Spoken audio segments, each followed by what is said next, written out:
Recently crypto currencies का थोड़ा खराब समय चल रहा है। बिटकॉइन और इथेरियम 50% तक गिर चुके हैं, वहीं पे कई सारे ऑल्ट कॉइन्स 70 से 80% तक गिर चुके हैं। और ये चीज़ सेंस भी बनाती है क्योंकि बिटकॉइन, एनएफटीज और क्रिप्टो में लोगों का इंटरेस्ट कम होता जा रहा है। और ऐसे डाउनटर्न्स के दौरान सबसे ज़्यादा डिज़ायरेबल पोजीशन होती है बंदे की मार्केट में जो कि शवल्स बेच रहा होता है। ऑफ कोर्स क्रिप्टो ब्रोकरेजेस जो है इतना ज़्यादा पैसा नहीं कमा पा रहे क्योंकि ट्रेडिंग वॉल्यूम्स कम हो चुके हैं और उनके खुद के स्टॉक्स भी काफ़ी कम हो चुके हैं मार्केट की वजह से। अब कॉइनबेस का एग्जांपल ले लेते हैं। वो 70% तक डाउन है अपने ऑल टाइम हाई से, मगर इसके बावजूद भी कॉइनबेस अभी भी प्रॉफिटेबल है। इसका मतलब ये है कि वो किसी भी मार्केट कंडीशन में प्रॉफिट बना सकते हैं। और जैसा कि आपने गेस कर लिया होगा, जो कॉइनबेस के पीछे का बंदा है ब्रायन आर्मस्ट्रॉन्ग, उसकी वेल्थ भी काफ़ी बड़ी है और नेटवर्थ अभी $5 बिलियन से भी ऊपर की है। आयरॉनिकली ब्रायन की नेटवर्थ थी $16 बिलियन की सिर्फ 12 महीनों पहले। इसका मतलब ये है कि ऑन एन एवरेज एक साल में $10 बिलियन की नेटवर्थ कम हो गई। अभी डिपेंड करता है किस तरह से क्रिप्टो मार्केट परफॉर्म कर रहे हैं, लेकिन कॉइनबेस जो है वो 10 साल पहले तो उसकी शुरुआत भी नहीं हुई थी। तो किस तरह से ब्रायन आर्मस्ट्रॉन्ग ने $10 बिलियन बनाए 10 सालों के अंदर। अगर थोड़ा पीछे जाए तो ब्रायन की कहानी हमें 25 जनवरी 1983 पे सैन जोस कैलिफोर्निया में लेके जाती है। ब्रायन का जन्म काफ़ी अमीर फैमिली में हुआ था जो कि इंजीनियर्स की थी और काफ़ी छोटी उम्र से ही उनका काफ़ी इंटरेस्ट था टेक्नोलॉजी में। आजकल के हिसाब से इसमें कोई भी स्पेशल नहीं है क्योंकि आजकल हम सभी ये चीज़ करते हैं, मगर बैक इन द 1980s और 90s आम लोग जो थे वो अपना पहला कंप्यूटर खरीद ही रहे थे। और हाई स्कूल के दौरान ऐसा लग रहा था ब्रायन जो है क्लासिक कंप्यूटर गीक की तरह ही थे जिन्होंने जावा और CSS सीखी थी अपने खाली वक्त में। ब्रायन बताते हैं कि उनके साथ ही उन्हें अजीब तरीके से देखते हैं, कोट नर्डीनेस से, और वो उनके लिए एक्सट्रीमली कॉमन था। मगर उनके दोस्तों की वियर्ड लुक्स पे मत जाना क्योंकि अपनी कोडिंग स्किल्स की मदद से ब्रायन जो है वो वेबसाइट्स और प्रोग्राम डिज़ाइन करते थे लोकल बिजनेसेस के लिए और काफ़ी अच्छा पैसा कमाते थे साइड पे।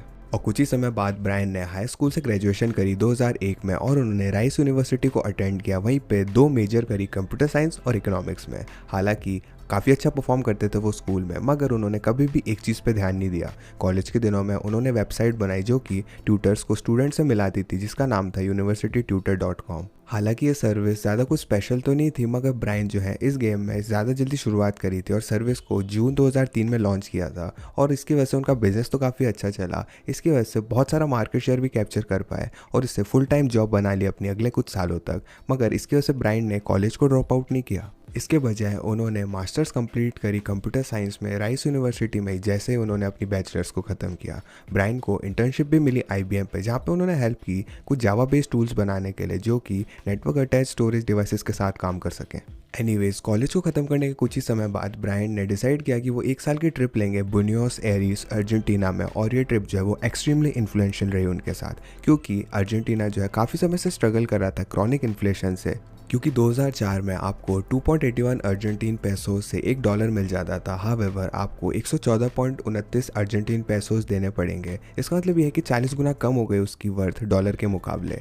और बर्नोस एरीज में रहने के बाद ब्रायन जो है इसको अपने आंखों से देख सकते थे क्राइसिस को। इसके वजह से उन्हें पर्टिकुलरली पॉजिटिव वाइब तो नहीं आई फिएट करेंसी को लेके।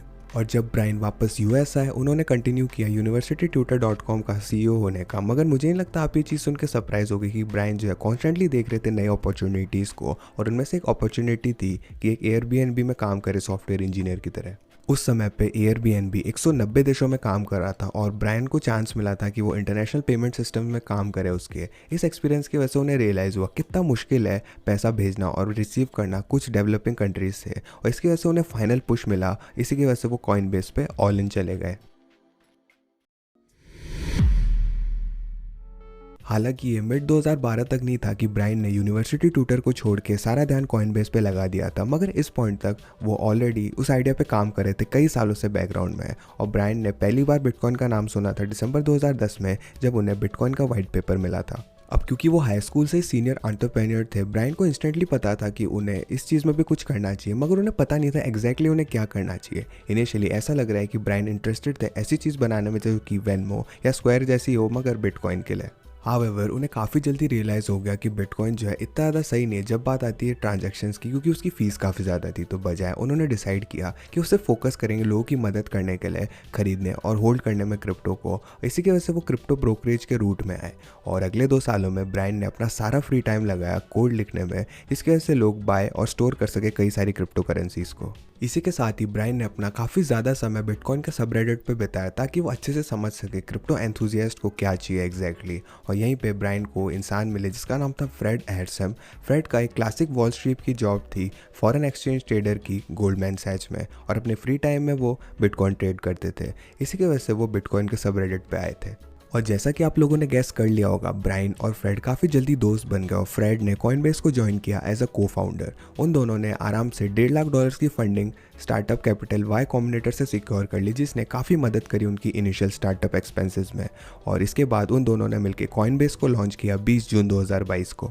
उस समय कॉइनबेस ही ऐसी अकेली चॉइस थी अगर आपको कन्वीनियंटली बिटकॉइन को खरीदना है यूएस के अंदर, तो नेचुरली सारे ओरिजिनल क्रिप्टो एंथुजियास्ट कॉइनबेस, कारेन और बिटस्टैम्प पे आ गए। मगर बहुत सारे लोगों में ब्रोकरेज को ज़्यादा मैटर नहीं करता था, क्योंकि उनका कोई भी प्लान नहीं था अपने कॉइन्स को ब्रोकरेज में रखने का। इनमें से ज़्यादातर लोग इंस्टेंटली अपने कॉइन्स को अपने बिटकॉइन वॉलेट्स और इवेंचुअली कोल्ड स्टोरेज ऑप्शंस में ट्रांसफ़र कर लेते थे। नॉनदलेस कॉइनबेस जो है वो काफ़ी ज़्यादा पैसा बना पाया हर बिटकॉइन परचेज या सेल में, क्योंकि उनकी कमीशन फ़ीस काफ़ी ज़्यादा थी, और आज भी उनकी फ़ीस जो है काफ़ी ज़्यादा है in comparison to the stock market. For example, अगर आप $10,000 का क्रिप्टो खरीदते हो तो आपको कॉइनबेस को $40 से $60 के बीच में देने पड़ेंगे। मगर इस फीस के बावजूद भी कॉइनबेस को है कभी भी इंटरेस्ट कम नहीं हुआ, क्योंकि क्रिप्टो के रिटर्न्स इतने ज़्यादा थे कि लोगों को फीस तो कुछ भी नहीं लगती थी कंपैरिजन में। और लॉन्चिंग के पहले ही 2 सालों में कॉइनबेस जो है वो उसमें 1 मिलियन यूज़र्स आ चुके थे, और ये एक्सपोनेंशियल ग्रोथ जो है एक्सट्रीमली इजी बना चुका था उनको पैसे रेज करने के लिए। इसलिए मई 2013 में यूनियन स्क्वायर वेंचर्स ने $5 मिलियन इन्वेस्ट कर दिए कॉइनबेस में। उस समय ऐसा लग रहा था काफ़ी रिस्की मूव है, क्योंकि ये सबसे बड़ा फंडिंग राउंड था बिटकॉइन की स्टार्टअप हिस्ट्री का। मगर ये जानते हुए कि उनका स्टेक जो है $4.6 बिलियन तक बढ़ जाएगा, ये काफ़ी सही चीज़ थी। और कुछ ही महीनों बाद कॉइनबेस ने $25 मिलियन और रेज किए, और उसी के साथ ही उन्होंने गजब की रेस शुरू कर दी। ये सारे नए आय कैपिटल के साथ ब्रायन ने कंटिन्यू किया कॉइनबेस को और सिक्योर बनाने में। फॉर एग्जांपल 2014 में ब्रायन ने इंश्योरेंस खरीद लिया सारा जो बिटकॉइन स्टोर था कॉइनबेस के सर्वर्स में उनके लिए। इसी तरह से कॉइनबेस ने अपना वॉल्ट सिस्टम भी लॉन्च किया, जो कि extremely secure bitcoin storage provide करता है। ऐसे कई इनिशिएटिव्स ने कॉइनबेस के कस्टमर्स को ज़्यादा कंफर्टेबल फील करवाया, और इसी वजह से ज़्यादातर क्रिप्टो अपना कॉइनबेस में रखने लगे। रिलायबिलिटी को बढ़ाने के साथ ही ब्रायन ने फीचर्स को भी बढ़ाने पर काम किया। सबसे बड़ा फीचर लॉन्च था उनका 2015 में आया था, जब कंपनी ने कॉइनबेस एक्सचेंज को लॉन्च किया। ये एक्सचेंज ज़्यादातर क्रिप्टो ट्रेडर्स और एंथुजियास्ट्स के लिए था, और इसमें कम फीस लगती थी और बिड आस्क स्प्रेड्स होते थे, और इसके साथ वो काफ़ी सारे सोफिस्टिकेटेड चार्ट्स, इंडिकेटर्स और लिमिट ऑर्डर्स के साथ भी आया। मगर मुझे नहीं लगता कॉइनबेस का एक्सचेंज इतना ज़्यादा अपने फुल पोटेंशियल पे गया कभी भी। सबसे पहले तो उनकी ब्रांडिंग क्राइसिस चली कुछ सालों तक। इनिशियली उनका नाम था ग्लोबल डिजिटल एसेट एक्सचेंज, इसके बाद उनका नाम बदल के कॉइनबेस प्रो कर दिया गया। और इस ब्रांडिंग इशू के अलावा मुझे नहीं लगता कॉइनबेस प्रो जो है वो कभी भी अपने टारगेट मार्केट पे रीच कर पाया। Even though Coinbase pro exceptional service देता था और काफ़ी पॉपुलर था, जो ज़्यादातर लोग थे वो कॉइनबेस प्रो का इस्तेमाल करते थे, वो सिंपली क्रिप्टो होल्डर्स थे जिनको कम फीस चाहिए थी। ऐसा लगता है जो हाई फ्रीक्वेंसी ट्रेडर्स थे ना, वो बाइनेंस को प्रेफर करते थे, जो कि एविडेंट है क्योंकि उनकी ट्रेडिंग वॉल्यूम काफ़ी ज़्यादा रहती थी। कॉइनबेस में करंटली $1 बिलियन की ट्रेडिंग वॉल्यूम आती है हर रोज़, वहीं पे बाइनेंस में $30 बिलियन की ट्रेडिंग वॉल्यूम आती है हर दिन। हालांकि कॉइनबेस जो है वो तो नहीं जीता ट्रेडिंग मार्केट में, मगर इस एक्सपीरियंस की वजह से वो अच्छे से समझ पाए एवरेज कस्टमर्स को और पोजीशन अपनी मार्केट में। कॉइनबेस ट्रेडर्स का प्लेटफॉर्म नहीं है, ये प्लेटफॉर्म है एवरीडे क्रिप्टो होल्डर्स का, और ये एक्सट्रीमली एविडेंट बन गया 2017 के बुल रन के दौरान। In the last quarter of 2017 Coinbase का यूज़र काउंट नियरली डबल हो गया कुछ ही महीनों के अंदर, और हमने इसी तरह की ग्रोथ परसेंटेज को फर्स्ट क्वार्टर ऑफ 2021 में भी देखा। उसके बाद से ब्रायन आम लोगों को भी चूज़ करते हैं और ऐसे फीचर्स को लॉन्च करते हैं जो उन्हें पसंद आए। फॉर एग्जांपल अक्टूबर 2020 में कॉइनबेस ने वीज़ा के साथ काम करके अपने खुद के डेबिट कार्ड को लॉन्च किया, जो कि 4% तक के रिवॉर्ड्स देता था। और मोर रिसेंटली कॉइनबेस ने एक एक्सट्रीमली सक्सेसफुल एड चलाया 2022 सुपर बोल में। ऐड कुछ भी ज़्यादा खास या सुपर फ्लैशी नहीं था, लिटरली एक QR कोड था जो कि स्क्रीन में इधर से उधर उछल रहा था। हावेवर इसने एक ही मिनट के अंदर 20 मिलियन व्यूज़ लेके आया। साथ साथ पूरा कॉइनबेस की वेबसाइट क्रैश हो गई, और इसी के साथ साथ ऐप स्टोर में 186 नंबर से नंबर 2 पे आ गया कॉइनबेस। मुझे लगता है ये कहना सेफ होगा कि ऐड जो है काफ़ी ज़्यादा सक्सेसफुल रहा, और ये हमें आज के दिन लेके आता है। लाइकली जो सबसे बड़ा इवेंट था कॉइनबेस के लिए सुपर बोल ऐड के अलावा रिसेंट हिस्ट्री में, वो है उनका IPO। अनफॉर्चुनेटली बजाय कि उनके सुपर बोल ऐड के, उनका IPO जो था इतना ज़्यादा सक्सेसफुल नहीं हुआ, क्योंकि IPO एक्चुअली काफ़ी ज़्यादा हाइप किया गया था और लोगों ने सिग्निफिकेंटली काफ़ी ज़्यादा खरीद लिया था IPO के दिन। मगर कॉइनबेस जो है तब से गिरता ही जा रहा है। ऑल्सो एक और चीज़ हमें नोट करनी चाहिए कि बिटकॉइन का पीक भी उसी दिन था, एग्जैक्ट डे पे जब कॉइनबेस का IPO हुआ था। बिटकॉइन ने आगे जाके एक नया ऑल टाइम हाई तो बनाया पिछले नवंबर में, मगर ये नया पीक सिर्फ थोड़ा सा ही ज़्यादा था उनके ओल्ड पीक से। और मुझे लगता है कि ये नॉर्मल चीज़ है कि अप्रैल का पीक जो है वो सबसे सिग्निफिकेंट पीक था उनका। तो कॉइन बेस का आईपीओ लिटरली क्रिप्टो मार्केट के पीक पे हुआ था।